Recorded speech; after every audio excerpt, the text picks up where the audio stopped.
Layout develop చేస్తున్నాడు. దీని మీద ఇది దాదాపు 2 సంవత్సరాల క్రితమే వర్క్ స్టార్ట్ చేస్తే ఇక్కడ పక్కన నాలాను ఆక్రమించి లేఅవుట్ డెవలప్ చేస్తున్నాడని చెప్పేసి మాకు గతంలో ఫిర్యాదులు వస్తే అప్పుడు వచ్చేసి మేము ఆపేసి దీని మీద అతనికి నోటీసులు ఇచ్చి ఆపేయడం జరిగింది. తర్వాత ఇప్పుడు మళ్ళీ పనులు స్టార్ట్ చేశాడు. పనులు స్టార్ట్ చేస్తే మళ్ళీ నోటీసులు ఇవ్వడం జరిగింది వర్క్ ఆపేయమని.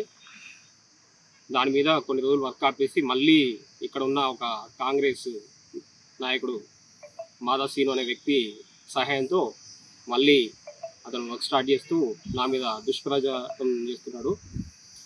ఈ లేఅవుట్ రిమూవ్ చేసిన తర్వాత నోటీస్ ఇచ్చినా కూడా దీని మీద వర్క్ ఆపకుండా అట్లాగే వర్క్ కంటిన్యూ చేస్తున్నాడని చెప్పేసి మేము లేఅవుట్ రోడ్లు తొలగించడం జరిగింది. తొలగించిన తర్వాత దీని మీద నా మీద దుష్ప్రచారం చేస్తున్నారు. ఇట్లా ఇంతేకాకుండా ఈ చిరా వీరభద్ర అనే వ్యక్తి ఇక్కడ చాలామందికి ప్లాట్లు తప్పుడు పత్రాలు చూపిస్తూ చీటింగ్ చేస్తూ ప్లాట్లు అమ్మాడని చెప్పేసి ఇంతకుముందు కంప్లైంట్స్ కూడా వచ్చాయి. ఈ మధ్యనే 115 సర్వే నెంబర్లో వైఫ్ ఆఫ్ రవీందర్ అనే వ్యక్తులు కూడా దీని మీద కంప్లైంట్ చేశారు. అక్కడ 115 సర్వే నెంబర్లో వాళ్ళ ల్యాండ్ ఆక్రమించి చీట్ చేశాడని.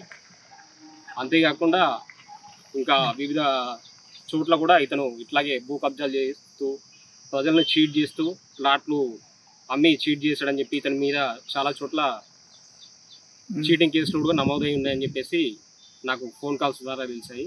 కాబట్టి ఇట్లాంటి వ్యక్తులను